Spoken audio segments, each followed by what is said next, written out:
Hey, what up, everybody? It's your boy BQ representing for the Impact Lounge. This is the Impact Republic Podcast with my boy Mike, representing for Fight Game Media with our monthly podcast that doesn't happen every single month. And I promise at one point it will, but right now it hasn't. So we're going to talk a few hot things in Impact right now. Just a couple topics that are going on right now that we just want to spitball back and forth. So, Mike, real quick, plug what you do, and then we'll get rolling right into this.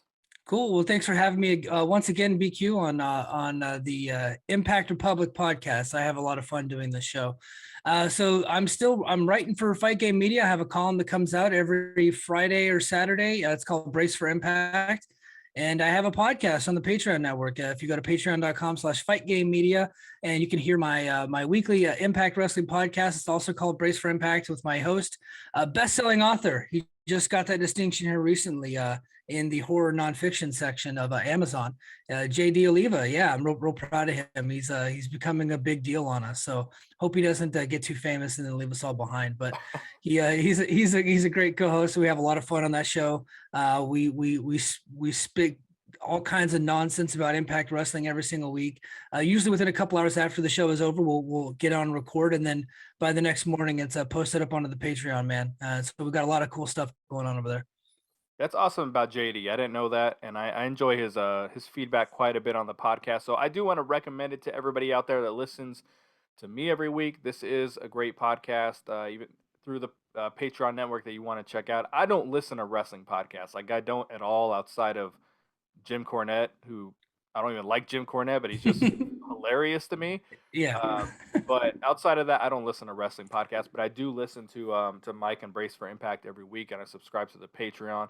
And they also drop these episodes right after Impact. You know, like the next day, when you're listening to the Cool Factor podcast, you get us like 4 days later. You know what I mean? So if you want to hear something good, I really strongly recommend you guys checking that out. So we're gonna hop into the first topic here, and there was some news that came out today that the Inspiration is going to be challenging for the Knockouts Tag Team Championship at Bound for Glory. Now, after the Knockouts Knockdown, and we're going to talk a little bit about that as well, and the state of the Knockouts, they dropped the Inspiration commercial, so I guess you want to call it commercial ad, whatever. So we knew they were coming to Bound for Glory, but today they were like, hey, in their very first match, they're going to be the Knockouts Tag Team Champions. That's what I read it. That's how I viewed it. But Yeah. what did you what was your thought? I didn't catch if you tweeted about it or anything, but what was your thought when you saw that this match, that they're just jumping right in for the belts? So my first reaction, and the people that listen to this, they need to understand something about me. My initial instinct and my initial reaction to every situation is to be an asshole, right? And then I have to think things through a little bit and then kind of collect myself. So my initial reaction was to roll my eyes, like, oh fuck, okay. Now if I had more respect for the Inspiration's wrestling abilities, and if I wanted to see them wrestle more, I don't think I would have had a problem with it initially. Like if I felt like they were a big time tag team, not in terms of popularity, because they are, but in terms of what they can do in the ring, I would not have had an issue with it immediately, because I feel like them coming in, they're not going to immediately be the best tag team on the roster. They're going to be the most famous, but I really wanted to see Jordan Grace and Rachel Ellering in that spot against Decay at Bound for Glory. That was my initial hope. And then after I thought about it a little bit, I was like, look, they're extremely popular. They're going to bring a whole new set of eyeballs to the product. The Knockouts Tag Team division is not that deep. The belt hasn't been around all that long. And Impact giving title shots to people who outside of the company or people just coming in the first match is not all that unique. It's not that brand new. They've done it several times this year. Hell, Thunder Rosa just had a shot at Deonna Purrazzo at Slammiversary, right? Never stepped foot in the company one time. So Right. I don't think this is all that egregious. I realize they're skipping people in line a little bit, but I think that's okay. In fact, I see them going in there with Decay. I see them winning, and then down the line, maybe Grace and Ellering as the baby faces can chase for that title, and the Inspiration can use some of their fame and some of their digital media fame and bring some more eyeballs to that division. So Maybe they'll compete for the Digital Media Championship. yeah. So are they not good in the ring? Because I haven't. I'll put it like this. I've said many times on my times on my podcast that I watched NXT when it was a developmental company. I've actually started DVRing it again because now that it's going back to that, I have interest in checking it out. But I stopped watching once it became a third brand where it was just basically another wrestling show, and I stopped watching Raw and SmackDown forever ago. I started watching WWE pay-per-views at the top of 2021. I haven't seen them all, but I've seen the Rumble, WrestleMania. I've seen, and a couple others. I only saw Billie Kay wrestle once, and that was in the Royal Rumble, and she had the gimmick where she had her photo. I didn't really understand what was going I on with that. yeah, I that whole thing lost me. So Yeah, she was trying to give a photo to other girls that she was hoping was going to team up. It was like with her in the Royal Rumble. So I haven't seen them wrestle in a really long time. When I last time I saw them wrestle, they were pretty much jobbers, and their names weren't even Peyton Royce and Billy Kidman, Billy Kay. Like there was some other names that they were given when they first started. So are they not good wrestlers? So I too am not really well versed in the whole main roster WWE. I was more of an NXT guy for a long time, but I would watch the big show, the main roster big shows. What I will say is the feedback that I've gotten, Peyton Royce has potential to be good, and that Billy Kay is dreadful. And there's a clear reason why they're both being signed, and it's aesthetics, right? Right. That's the reason. And they do have charisma. I know people think that Billy Kay is funny, and I have seen some of the comedy stuff that she did on Raw, and I didn't laugh. It just doesn't appeal to me. I didn't think she was very funny.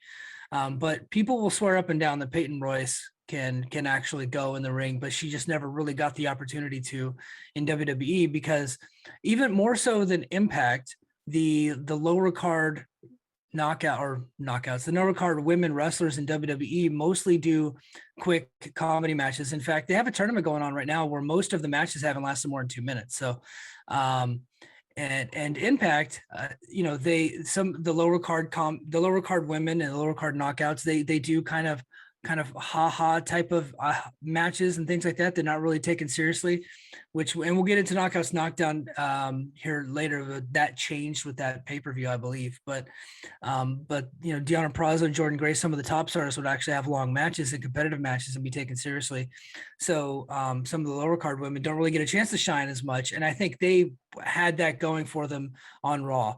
And I think bringing them in here, if they can wrestle, they're going to get that opportunity to, and they're going to be able to get better.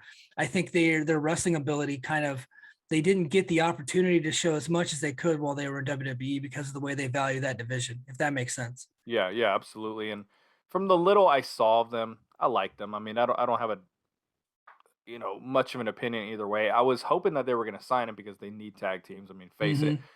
they are starting to beef up that division a little bit now, Yeah. Yeah. to where there was a moment where it was like it reminded me of when the WWF brought back the women's championship back in, oh god, I guess late '80s, maybe early '90s, and it was like Alundra Blaze, and then there was no one else in the division.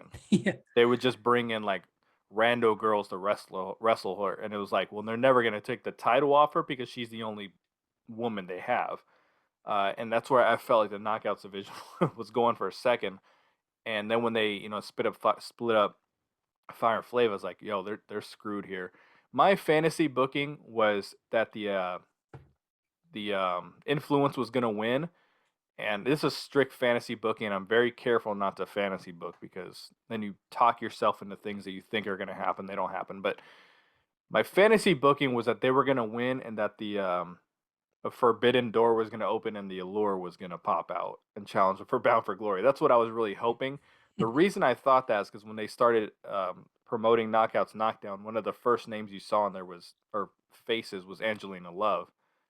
And then I was like, yo, what if Madison Rain wins the tag team champions? Like I all of a sudden just started coming up with these ideas in my head, and uh, we'll get into my thoughts on the tag team title match here in a bit. Right. You said something interesting to me today. We were DMing, getting ready to kind of talk about the podcast and what we wanted to discuss. So you gotta, for the listeners, you gotta repeat what you said to me. Yeah. So I think this was yesterday or it could have been the day before, but I was writing an article about Knockouts Knockdown and kind of doing a state of the Knockouts division. It wasn't really meant to be that, but because I was getting so embedded into the Knockouts division, into the tag division, the article kind of turned into that. And I was talking about what the Insipration brings to the table for Impact Wrestling if, they can't live up to the hype in the ring, but what other things they can bring to the table, right? And one of those things is digital media views, social media views, and that they're big on YouTube, they're big on Twitter, Facebook. As a matter of fact, that clip of the advertisement of the Insipration coming to Bound for Glory just on Twitter alone had over 150,000 views, right? And so what I did was I was going to start compiling that data and make a case like, hey, if why should they bring these two in, right? And this is more of a case to the non-Impact Wrestling fans who kind of look at the Insipration or the Iconics and be like, okay, these are just two hot chicks that can't wrestle. Why do I care, right? Or why would Impact waste their time with them? And I was trying to make the case for them to come in. And so I went to Twitter. I saw that number. I was like, oh damn, that's 150,000 views on Twitter is really good. So then I immediately went to YouTube to check to see how many views that had, because that's where they typically get their most views on all their videos. And they just never posted the announcement that ended at that happened at the end of Knockouts Knockdown. And I was dumbfounded. And I think this was yesterday. This is Tuesday. And they still had not posted it on YouTube. And we're talking like this happened on Saturday. They could have easily had 300,000 to 400,000 views by Tuesday, and that's what I was planning on writing. But because they didn't put it in there, I just didn't even add that to my article. I just went based off of what I think they bring to the table, which is eyeballs. And now, are they ticket movers? Well, Bound for Glory is still not sold out, and they ain't putting a whole lot of tickets on sale for that show. I think they're looking at 750, 800. So Bound for Glory is still not sold out. I think it will sell out, but I think they thought that announcement for the Insipration was going to drive ticket sales to go faster. That really hasn't happened yet. So we'll see what's going to make that event eventually sell out. But yeah, I really thought that they would have posted on YouTube and we'd be looking at 300,000, 400,000, 500,000 views just for that video alone. Yeah, and it definitely would have got the hits because their YouTube, I'd say it's on blue in the face. Their YouTube stinks, but the knockout stuff usually gets a lot of clicks, a lot of hits.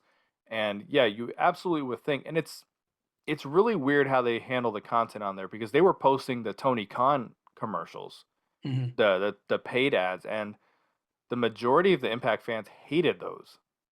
Like it legitimately was like they legitimately hated them. Like it wasn't, oh, this isn't good. I mean, it was genuinely pissing people off. Yeah, And thank God he's not doing that anymore. Yeah, well, Khan was actively telling people on those videos not to watch Impact. so Yeah. so naturally, and Impact fans are a sensitive bunch, and so of yeah. course they hated it. Yeah. Yeah, I think the people that hate me the most are Impact fans. So it's funny. It's odd how that works, but yeah, you would think it would go on there, and that was news to me. I've mentioned many times that I've unsubscribed from their YouTube because there's no value on there for me, and I valued the feed that comes across my screen, and I don't care about Samoa Joe versus Christopher Daniels, So I had no clue, and that I'm dumbfounded as well. That flabbergasted me that it wouldn't go on there, and YouTube is where of all their social media. I know you can't really call YouTube social media, but that's money, that's revenue. Like, why not post it? You could have paid one of your expenses from Bound for Glory like off that video alone. So, oh yeah, hard to understand. So, do you think that they win the belts at Bound for Glory though? yes, yeah, Yeah. absolutely. And now, if you're putting me in the booking chair, would I put them in there? I would have to take a look and see what kind of numbers are driving before we get to that conclusion. But heels and I view that they're coming in as heels, and putting them in the position up against Decay, who is one of the most popular acts in the company, automatically puts them as heels immediately, right? Them bypassing the entire division, which is only a few teams, right? I think somebody counted that there was up to 6 teams now when you add the Insipration. That's counting Tasha Steelz and Savannah Evans. Grayson Ellering, Decay, and the Undead Bridesmaids, who I don't know that if they've actually had a actual tag team match, but Kimberly and Brandy Lauren are, I think, a tag team. I would imagine so. Yeah, so you count them, that's your tag team division. They come in, they bypass all of them, and I think that positions them as heels. I think they're going to get some good heat, and if they win the titles, they're automatically going to get some good heat. They definitely have charisma. I'm not going to put them to the level of the Beautiful People, but I could see them having that type of run and that type of effect on the show. Do you think that's what Impact's going for here? Do you think that this is strictly speculative? I don't even know if that's a word. We're strictly speculation here. Do you think that they see these girls like, yo, maybe we can recapture some of that magic from, back in the day? If they're not, they're stupid. I think that's exactly where you go with it, because look, good looking people in general are hated, and rightfully so, right? It's like, I can't stand them. Their lives are easy. So, Right, yeah. These are the type of people that not only are good looking, they're reminding you of it at all times, right? Mhm. And it's very vanity driven. So it makes sense that they would be heels. And their act that they had in WWE, from what I remember, was a Mean Girls type of act, the same type of act that the Beautiful People did. Not as good. Beautiful People were way better. Yeah. But they did a similar type of act, but they're, about 10 to 15 years younger than Angelina Love and Velvet Sky. And, they get to kind of refresh that and have a new, coat of paint on that type of act, and bring it back to Impact, where that act kind of started. I'm interested to see the dynamic of them and the influence on screen and what the similarities and what the differences are going to be. And I thought the influence was, I would have put the belts on them at Knockouts Knockdown. In all honesty, I Mhm. don't think they were a team that needed to lose. But at the same time, Decay probably shouldn't have lost because they haven't had the titles very long. I just wouldn't have made the match. In all honesty, I thought the influence is a team you want to build up a little bit, but uh, Yeah, but they tend to blow their loads on some of these things pretty quick well, sometimes. they blew through their matchups because the roster depth hasn't been there. It's getting better, Yeah. they Oh they yeah. and they are getting aggressive with signing talent, and I love to see it. That's been one of my big criticisms of them. And I think we have a lot of talent coming in on the horizon with this company. And even on a recent episode of Wrestling Observer Radio, like Dave Meltzer was like, when someone questioned, what Impact should be doing going forward, can they possibly be making money? He was like, well, look, they're far and away the number one show on Access. They're owned by Access, and as a matter of fact, it's going to be completely opposite of them not spending money. They're going to be spending more money. They're going to get more aggressive and do bigger things, and that's what we're looking at. And I see them adding more and more depth as we go along. So let's transition into this real quick because this was something I wanted to talk about with you because I was listening to your own podcast. You were talking about this, and I don't know that I've talked about this. I know I've thought about it quite a bit in my head. It seems like they're willing to spend money on talent Mhm. and bringing in big names, which is great. But it feels like there's areas where they should be spending money on in production value, promotion maybe, and that doesn't seem to be the case because I think maybe JD was the one that said, "Well, if you've got a billionaire owner, you go all in." Like, and we can even talk about women of wrestling here a little bit because you talked about that, and there was the Paramount thing, and well, why did they choose women of wrestling over Impact Wrestling? But you also got one side that has a very high profile owner that has money to waste, money to burn, and she's probably willing to burn money for women of wrestling, where you don't get that vibe from Impact. You feel like they're gonna do what they need to do to stay in the green, which can't totally knock them for that, Mhm. but it just seems like they're taking the home runs at the talent, which is great, but then there's other areas to me that like if it looks like a low budget show and sounds like a low budget show, it doesn't matter who you got as talent. It's going to come off as just, kind of an indie show. Yeah, yeah, no doubt. I think that you have to have both if you want to be taken seriously as a big promotion.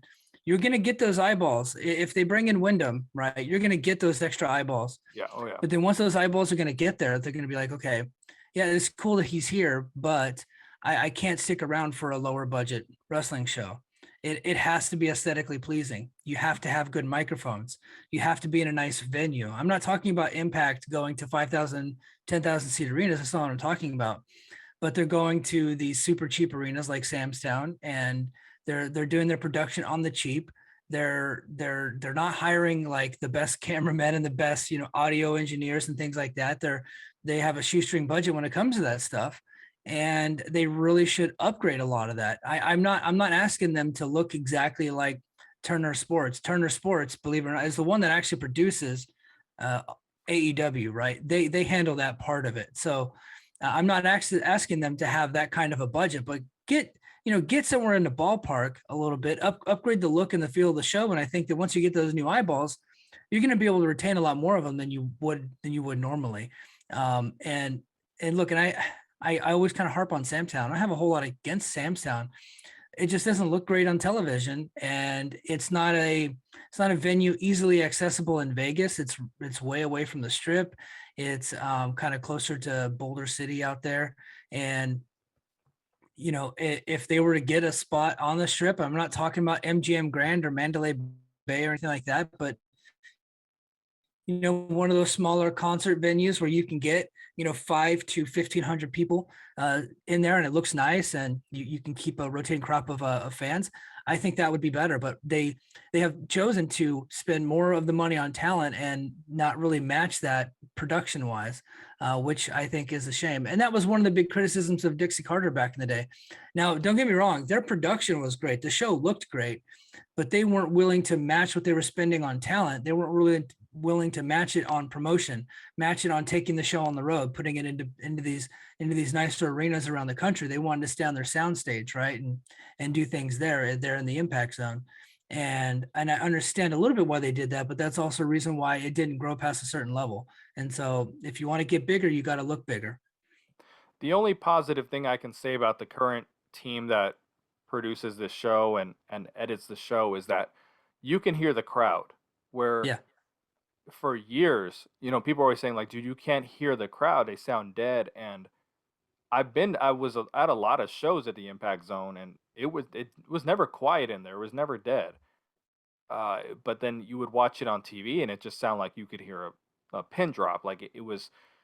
They've always done this thing where the commentary was they want you to hear the commentary, so that volume is crystal clear, and then the rest of the audio is always sounded like really really compressed. So I will say with this group here, uh, I feel like I can hear the crowd a lot better. Mm-hmm. It's probably not perfect, but it's to me it's a big adjustment. But I hear things like, do you know that sound I'm talking about that they go between segments? It's like whoosh, like some kind Yeah. of like video. So they do this 1,000 times per episode. Every time that a segment changes, and I remember there was a segment. I mean, they do it's every week, but this is the one that pops in my head. There was a segment where Willie Mack is just catching this beat down, and he's like half dead, and then all of a sudden it just whoosh, to Matt Stryker and D'Lo standing there. All right, sorry, that sucks for Willie Mack. So, and the music's playing, and it's all, and I'm just like, dude, I don't, that kind of stuff. Like when you're watching it, you can't really feel what's going on screen because the way you format a show, the way you edit it, the way the segments flow, like that's how you enjoy the show. Whether you could be watching some kind of episodic uh, show on TV, and the segments that you see and the different scenes, they happen in a certain order for a certain reason because it helps the flow of the show. And I just feel like a lot of the editing is just all over the place. When someone's catching a beat down, you go to a commercial, you fade out slowly and go to a commercial. You don't go to Matt and D'Lo like, all right, coming up next after that fucking ass kicking you just saw where Willie Mack may be going to the hospital. And then So kick into We Own the Night. Yeah. yeah, exactly. They had Sammy Callahan going on the stretcher the other day, and D'Lo's trying to talk real. You know what? Uh, Moose and Morrissey did this to Sammy Callahan. He's trying to make you feel bad, and then in the background, dun, dun, dun, dun, and it's just like, what are they doing, man? Oh God. But let's talk about the Knockouts Knockdown because we've already brought this up a few times here, Mhm. and you talked about the state of the Knockouts, doing an article on it. Uh, you like the show. I like the show. I feel like they're heading in the right direction. They are taking a step forward. Things were looking really bad in this division at the top of Oh the my, year. I mean, oh my gosh, yeah. it was like it. I remember I would pull up the Knockouts roster, and it would list like 8 girls, but 3 of them were Su Young. Um, and then one of them. I'm trying to think who else. It was like it had Katie Forbes on there who never wrestled. It would have various girls who just didn't do anything on the program, or uh, and it's just like, wow, this division is so shallow right now, and it was just like it just didn't feel like it was gonna be good anytime soon. And then the Knockouts, they started building this tag team division. At one point, they had several teams when they were teasing it. By the time they got to the tournament, it was like, oh shit, we don't have teams. And then they're just bringing in randos to compete in the tournament. And then Fire Flava wins. They got no one to wrestle against, so they just wrestled the same team every week. It was looking really bad. But you said earlier that I don't remember exact words, but that things were looking better given the Knockouts Knockdown. I thought they did a really good opportunity. I'm saying random words that don't make sense. A really good job of factoring all the knockouts into the show without feeling like they were shoehorning them in. I mean, they featured the entire knockouts roster, with the exception of Taylor Wilde, and they just did a good job with it. But what do you think, real quick, of the knockouts? I mean, I know what you thought, but for these listeners, what do you think of the Yeah, show? no, I thought it was a really good show. And I'll be honest, I have been tough on the knockouts because I really do feel like knockouts and women's wrestling in general, I understand that they're treated unfairly in certain ways when it comes to looks, when it comes to, expectations about how they should dress and act and yada yada yada. I get that. And I never go there and I never will go there. Um, however, I do feel like they get a pass when they are not good wrestlers and when their matches are not good. And I refuse to be that way because I am not sexist. I believe in equality. And if a women's match sucks, I'm going to say it sucks the same way as I would as a man's match, right? Or a men's match. And so I typically, when I'm writing my columns, the knockouts division is usually in my miss column because it's not being treated with a whole lot of respect other than Deonna Purrazzo. Purrazzo is one of their top stars in the company. So anything that she's in is usually treated with dignity and is taken seriously and it's competitive. But everything else other than that is treated as just kind of throwaway comedy. Yeah. Bad sketch comedy in the back with Taylor Wilde and Madison Rain doing their stuff.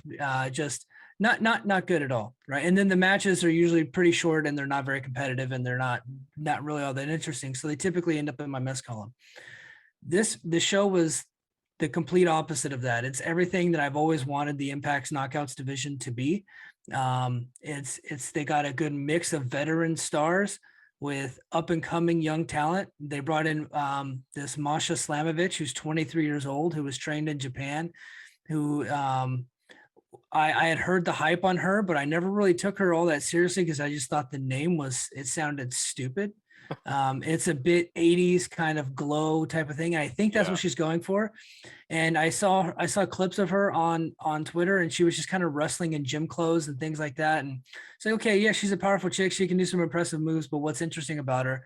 Well, she comes out with the cool outfit, the badass hair, and she fucking tore the house down with Purrazzo. I loved that match. I thought it was fantastic.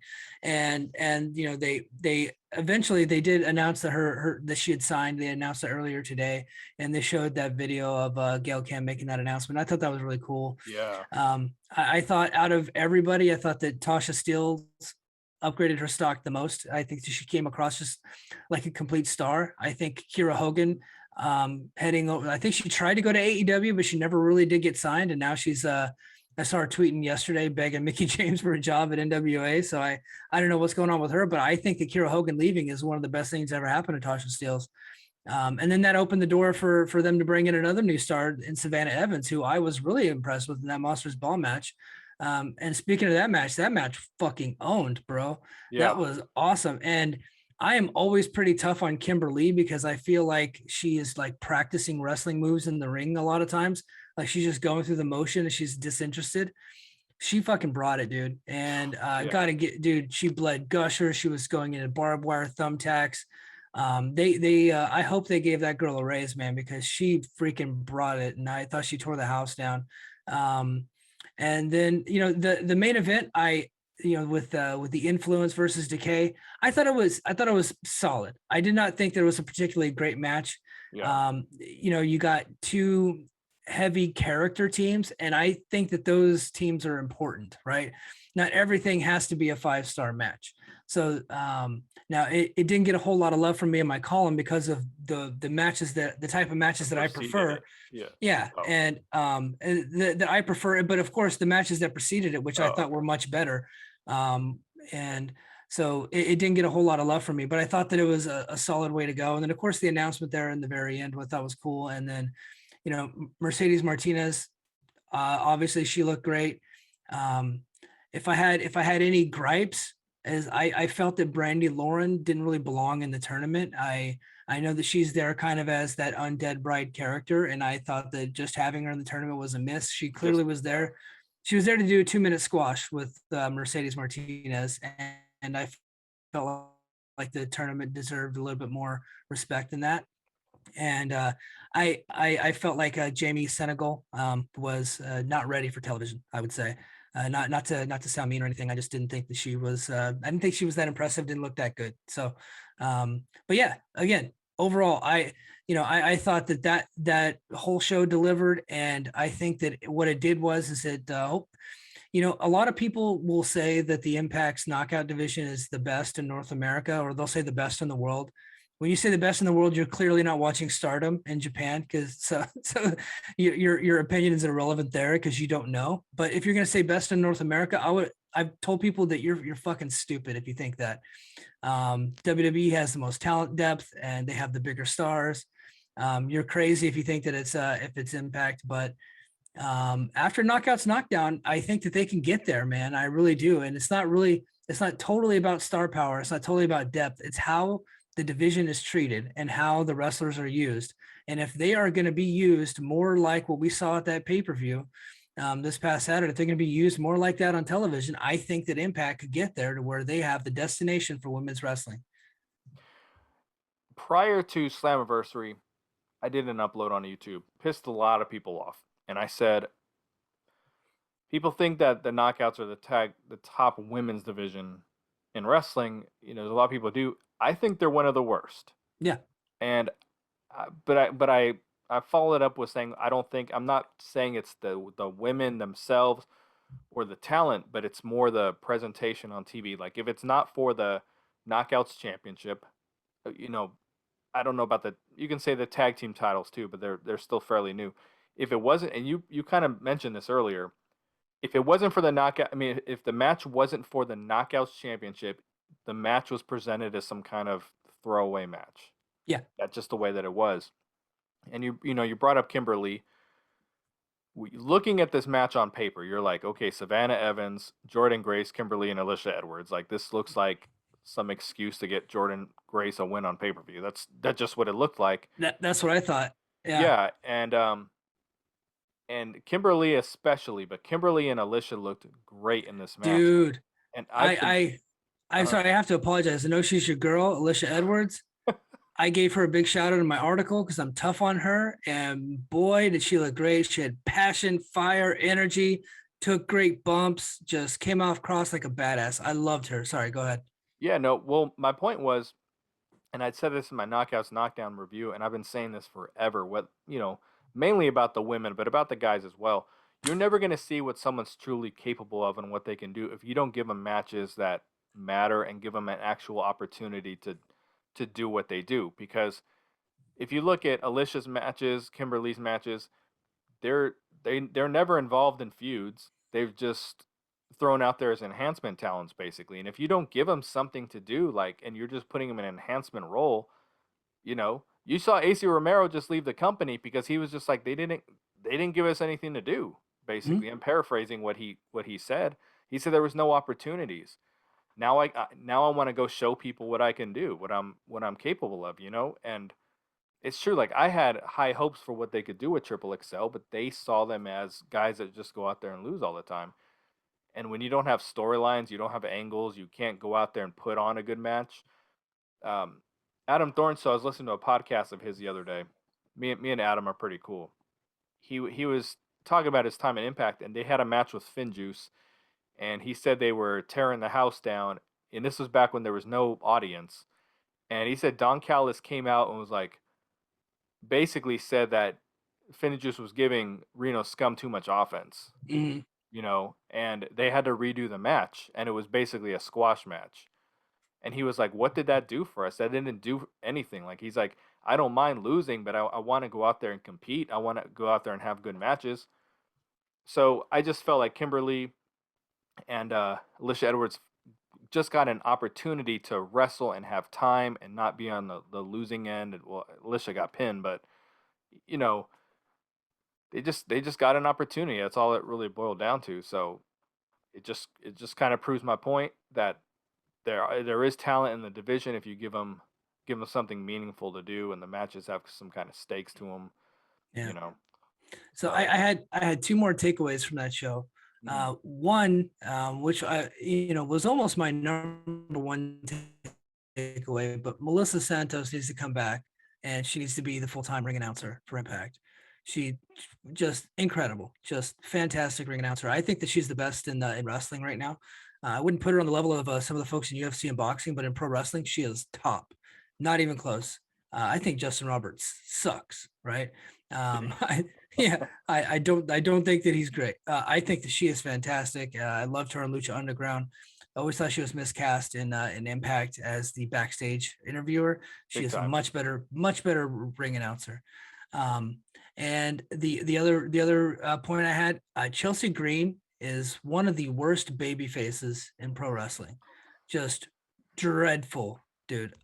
And she is trying really hard to become a good wrestler, and I got to respect that. And I do notice that, and I do recognize that. But the moment she comes through the curtain and she's doing her babyface shtick, I hate her. I hate her fiance Matt Cardona as well. I think they're both heels, and Matt Cardona specifically is one of the best heels in wrestling outside of Impact, with Yeah, his stuff with Game Changer Wrestling, who has really got a lot of buzz behind them and selling a lot of tickets. And if Impact doesn't get their shit together, man, and start selling tickets, GCW could really get a bigger stronghold into the North American scene. But with Matt Cardona as one of their top stars, so yeah, they really got to switch up the presentation with both of them. I think they're both heels, and just because they come across as heels in real life to me. I agree. There's the one thing that's gonna differentiate Matt Cardona from Zack Ryder is turning him heel. Hmm. There's still some people that are just gonna see Zack Ryder and I think Brian Myers has done a good job of carving his own lane. I really enjoy him on the screen. Yep, me too. I think he's done a good job of you don't look at him and you think the job of Brian Myers. I don't personally. Matt Cardona, I don't really tie him into Zack Ryder too much, but if he really wants to differentiate himself, if Impact wants him to differentiate himself from that, I think that's 100% what they need to do. And use the word miscast. Like I agree, they're both miscast as baby faces. I said in my Knockouts Knockdown review that Lady Frost is 100% miscast as a baby face because she is a heel. Yep. I don't know what they're doing. Like I saw this backstage segment they did. I think they just posted on Twitter where she was like, "Oh, I lost," and it was just I tried real hard promo, and it's like that's not her. And Mm-mm. then she comes and gets punked out by Savannah Evans, and I'm just like, "Yo," because you watch Lady Frost on NWA, like she's an amazing heel. So I just thought, absolutely miscast in that. And then, as you said, Melissa Santos, very miscast as a ring announcer, doing the Twitch stuff. I was just like, dude, why? I mean, not a ring announcer, backstage interviewer. I'm like, yo, why is she not a ring announcer? That's insanity. You got her on your payroll. She's the best. And you've got her backstage doing this shit that, you could hire a monkey to do. No disrespect to Penzer, but he's past his prime, like I've said a couple of weeks ago that he sounds like me when I was a teenager and my friend and I were wrestling and I tried to sound like a ring announcer. you know, coming to the ring, like it just there's nothing behind it, man. Like, um, It is going through the motions. A lot of times he's not even getting in the ring to do the announcements. He's just doing it from his chair on the outside. yeah, that's an Impact thing though, because Jeremy Borash used to do that too. They only get in the ring for the title matches, but it was a nice change of pace, a nice change of presentation for her to get in the ring and do the ring announcing. So she, I was told that she was really happy in Impact, Mhm. and I think she wanted Brian Cage to stay because she was from what I was told, she was a really big fan of the schedule and wanted to that worked for their life, their personal life. But I think he had other ideas of what he wanted to do, and I don't know if that's working out too well right now. I think he's talking himself back into going to Impact, and it could happen sooner rather than later. Who knows? Yeah, Who knows? yeah. Whether he wants to or not, it's probably pretty possible. So, Mhm. but yeah, the knockouts division definitely looking really good. What's not looking super good, I'm up and down on this, is the digital media championship. At first, I hated it like so much, and then I slept on it. I said, you know what? This is actually kind of genius. If you're talking about a belt that you really want to, for the most part, make exclusive to social media and get the YouTube hits, and then you post it on Twitter and Facebook a few days later. And I said, "Oh, that's actually kind of genius. I was kind of digging it, and I've been wanting a mid card title for a while because I felt a lot of people were fighting over nothing. And you can say, oh well, the X division's a mid card title. It's not, because a third of that wrestler or a third of the roster doesn't compete for that title. Thank you. You know what I'm saying? Like Hmm. you like Brian Myers isn't gonna wrestle for it. Um, Falaba's not gonna wrestle for it. And that's a comedy character, a mid card character and a comedy character. Moose isn't gonna wrestle for it. Um, you just got a bunch of dudes who aren't, and with the exception of Brian Cage and Josh Alexander, everyone there. It's a cruiserweight division. Once upon a time, I know Willie Mack had it for a bit. Once upon a time, to try to say, well, it's no limits. That's just an excuse they had to put the belt on Samoa Joe and Abyss and all that. But it's a cruiserweight division. Like, I'm sorry, and if it was really truly a middleweight, I mean a mid card division, and it could be because so many people wrestle the X division style, but Impact's not really like that. They're not like AEW, who's flippy from top to bottom. Impact doesn't Hmm. wrestle like that, which I No. really like about them. Yeah. But not everyone can wrestle for the X Division title. Like, it just every time they have X Division number one contender, it's the same 5 or 6 dudes, the Petey Williams and Rohit and all these dudes.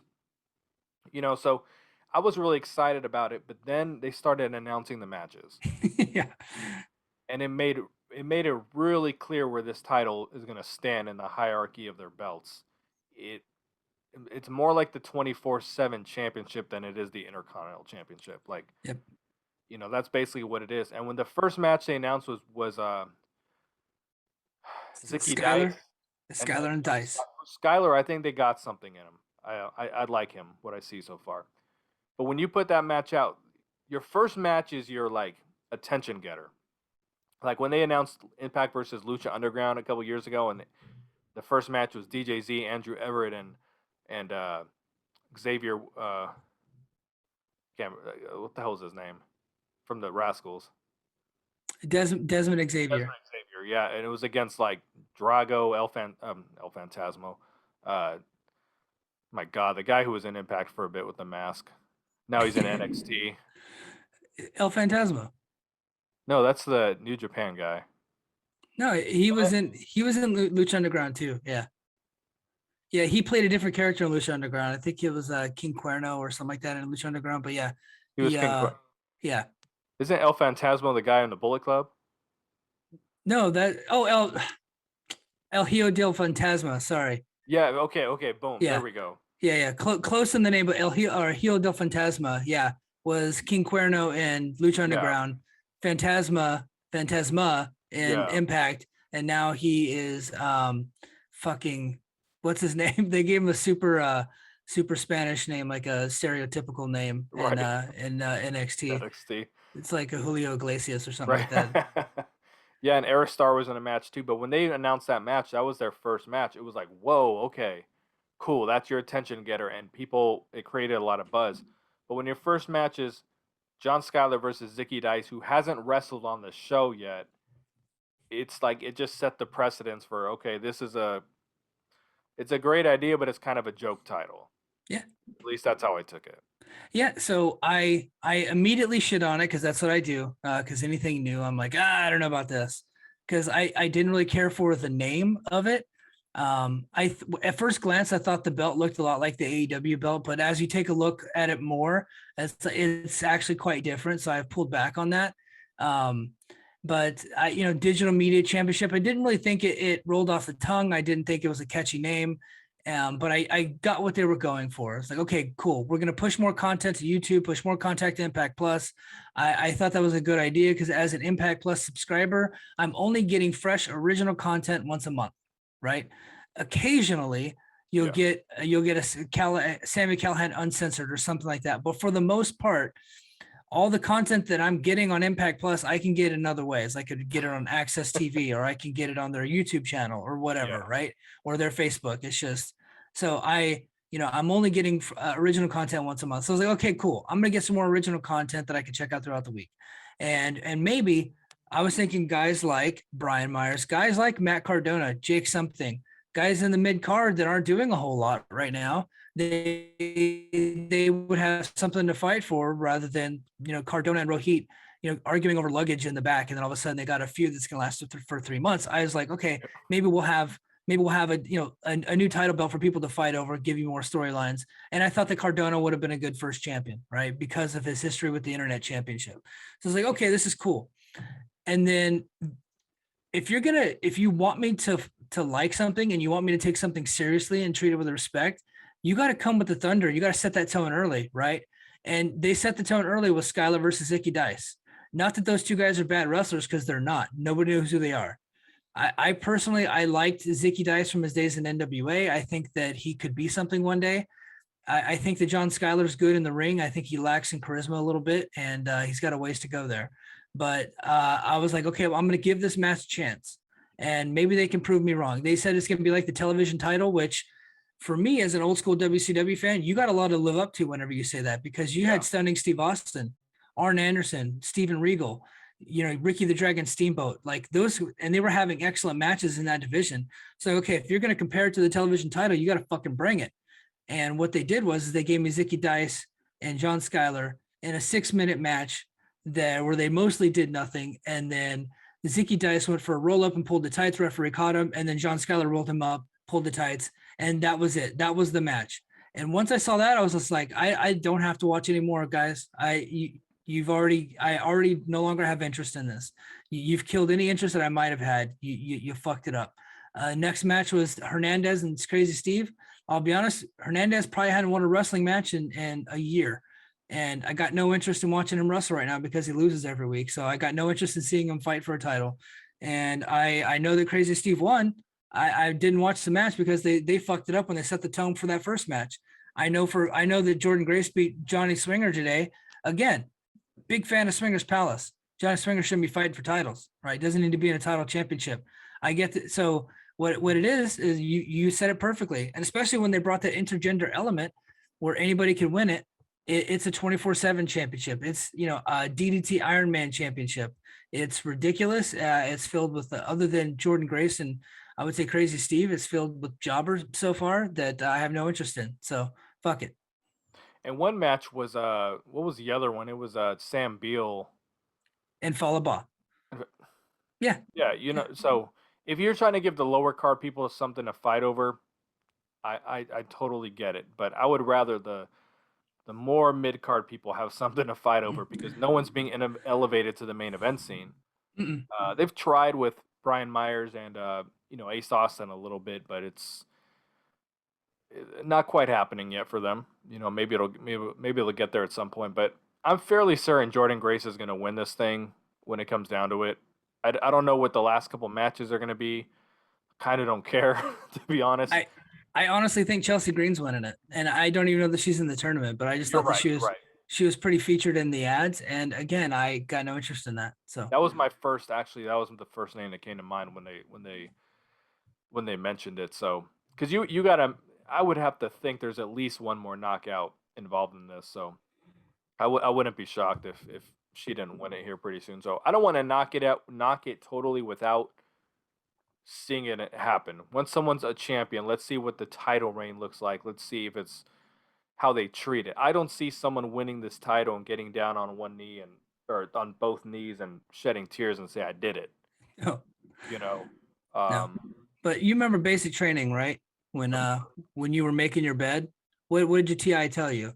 He said if you start with crap, you're gonna finish with crap, right?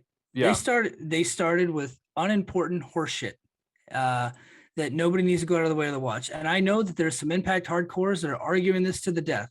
I got people in my DMs telling me, man, Falaba versus Zambiel was good. I'm just like, bro, I guarantee that match didn't last more than 5 minutes. Guaranteed. right.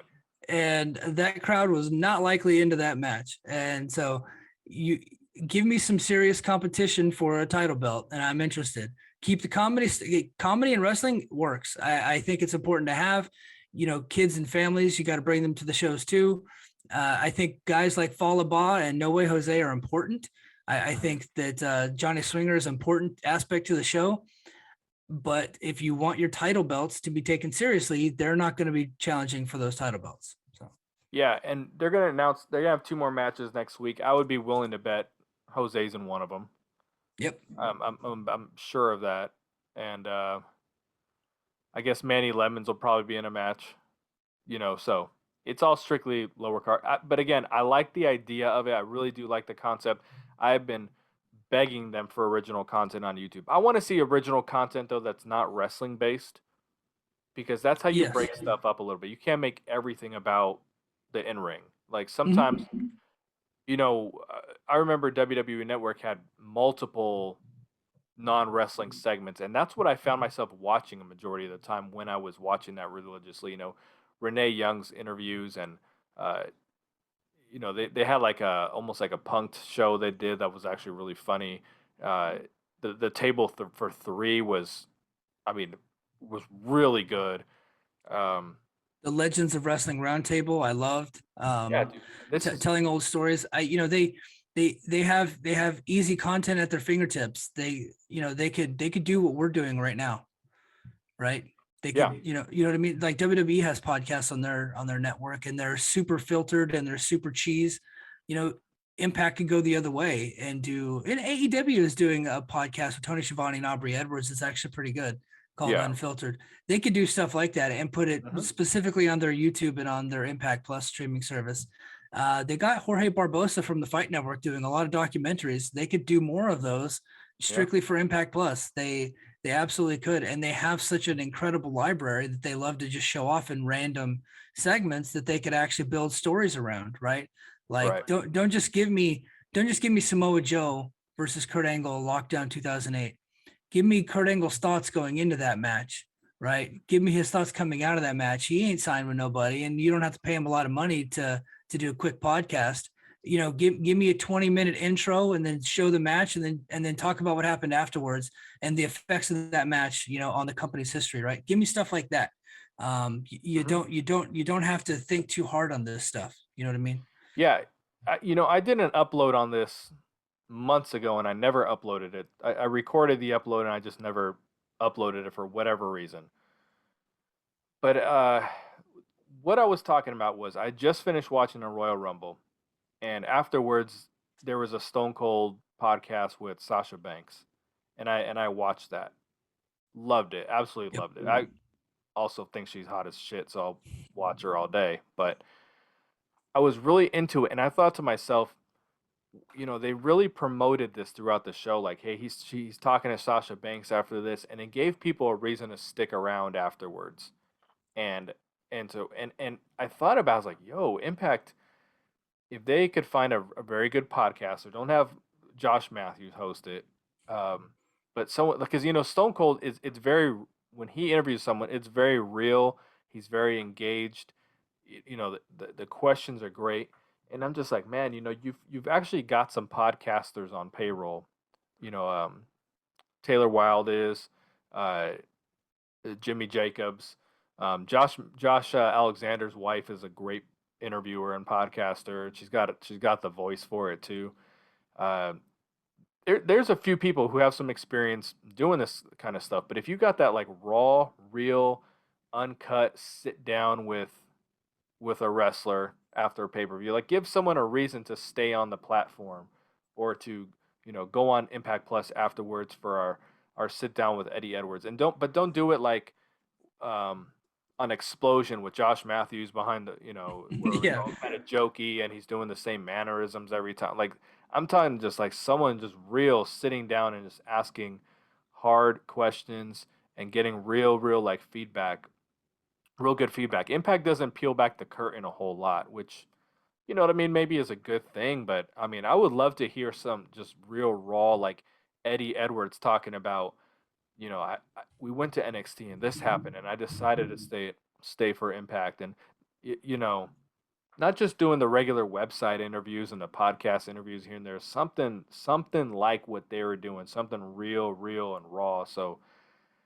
it's all out there. It's Hmm. easy stuff. You don't have to pay a lot of money to do it. You just have to be creative a little bit, Yeah, and no, you know. totally agree. And they have lots of opportunities, and I'd love to see them capitalize on it.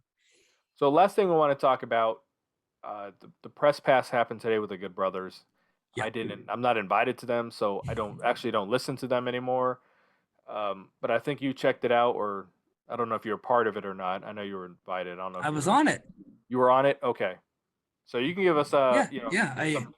some thoughts, whatever, about. So I actually started about 30 minutes late because my first sergeant was in my office, and me and him had a long conversation about things going on in our unit. So as you could imagine, that was a long conversation that started probably 30 minutes before that press pass even started. And I thankfully I have my own office where I can close my door and I have my iPad there, and I can get on the press pass that way.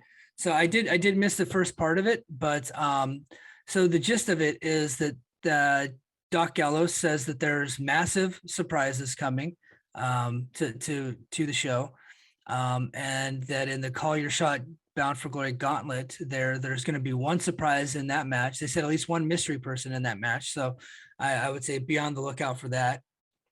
And what was the question that I asked? Oh, and then I just thought it was interesting that I asked Gallows, if he is a part of the recruiting process for these new free agents, on an unofficial capacity. And I knew that he was, like, you could just tell, but they, essentially confirmed it where they're like, hey, look, we are in the we're unofficially in that process. We have a lot of friends within the business, and anybody or everybody that's come into the doors of Impact since we've been here have called us, and we've given the stamp of approval. And I thought one thing was pretty interesting because it connects you and I together a little bit. And one of the shows on your network is they said specifically that they came here to Impact to make it cool to be an Impact again. And I thought that was kind of cool because I said originally when I thought they were coming in that they would bring the cool factor, and then the cool factor is now a show on your network. So I thought that was kind of cool. Ties us in together. So That's why we named the podcast after that, because Don Callis had said one point, Impact Wrestling is lacking a cool factor, and I'm not saying me and TW are the coolest dudes in the world, but a lot of times you listen to wrestling podcasts and it's, guys in their mom's basement who haven't shaved in weeks, and we just feel like we're normal dudes that people can relate to. So, yeah, that's a kind lot of of where a we're lot going. of non-sex havers have podcasts, I will Right, say. right. And yeah, so that's kind of where the title came from. We felt like it was something a little more relatable to the average person, and then going back to what Don Callis said, we want to have a cool factor, and he wasn't wrong about that. Impact was lacking that. As good as thought the show was and enjoyed it, like the Pop TV era to me was a blast. I absolutely love that era, with the exception of the Jeff Jarrett Global Force stuff. Mhm. I thought it was all good with when Billy Corgan and Dixie were around. Even though at the time I was like, dude, I really want Dixie to sell the company. Like looking back at him, like I really enjoy that time.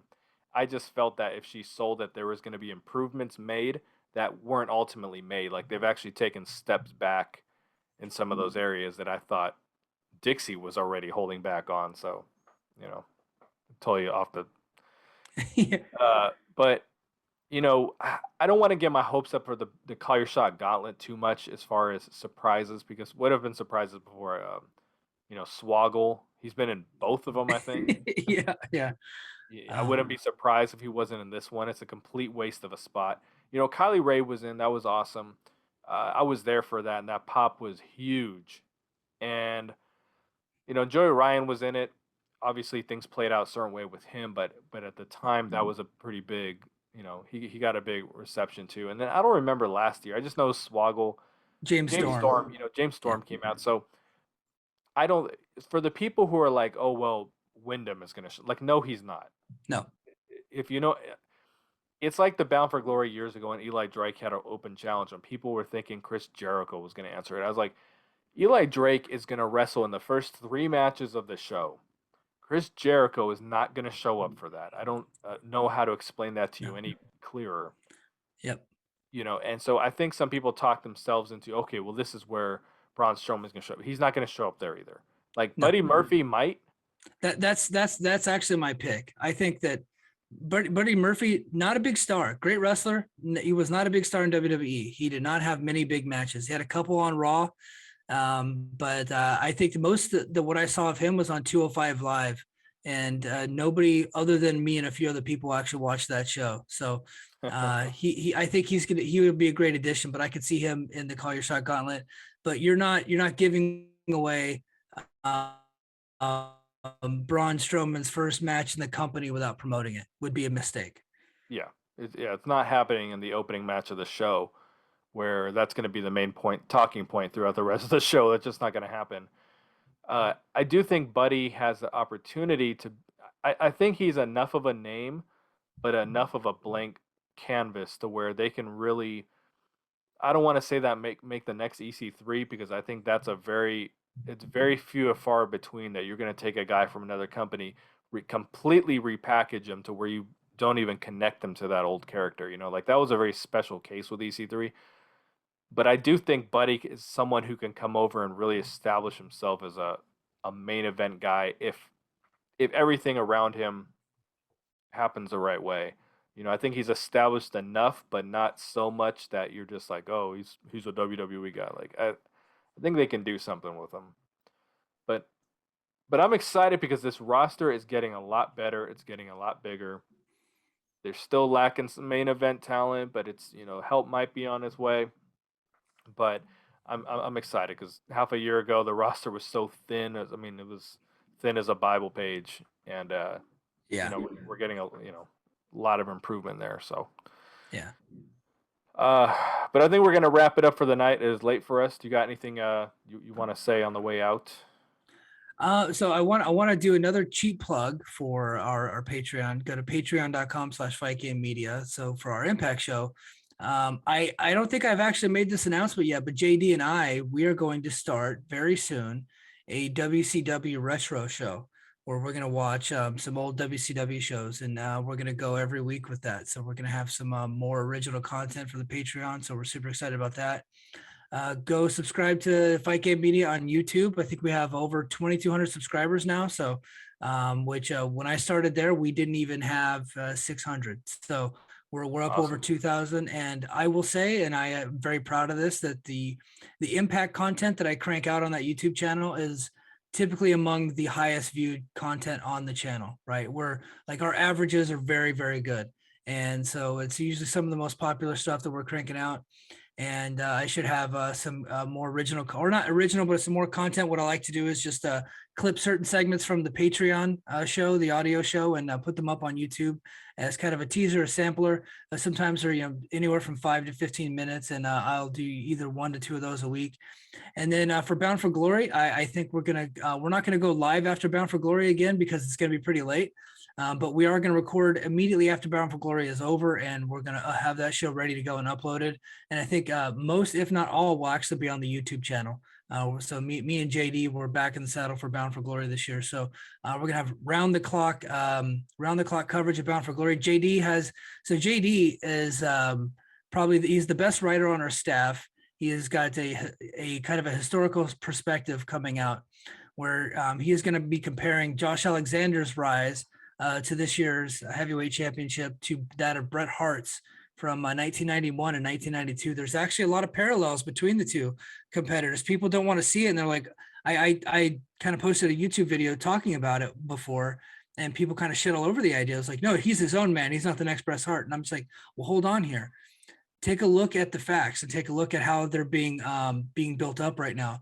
How they were in a very popular tag team as heels, and then they won a mid card ish level singles championship, right? And then they started having great match after great match after great match, and they started to build themselves up.